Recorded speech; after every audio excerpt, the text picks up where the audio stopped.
गेरुआ रंग के सड़िया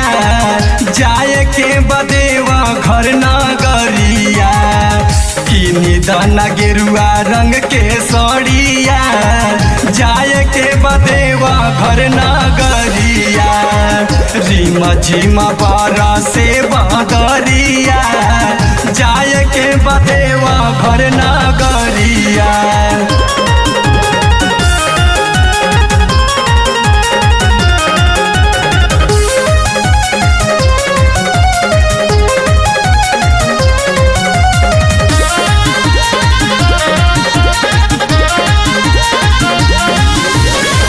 किनी दाना कांवर लचकत जाई बाबा धामवा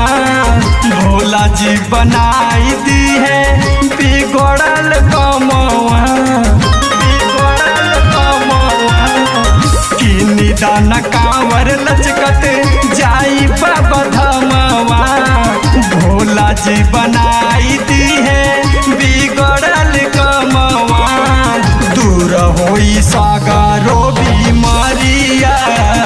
जाए के बदेवा घर नगरिया किनी दाना गेरुआ रंग के सड़िया जाए के बदेवा घर नगरिया।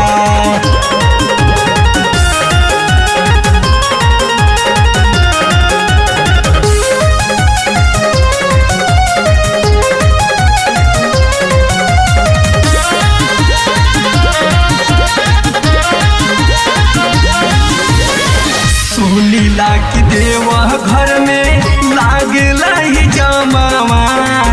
देवरु नीलेश जी के ले तसंगवा सुनीला की देवा घर में लागला ही जमावा बीरू अनिल जी के ले तसंगवा कैले ता गोलू जी तैयारिया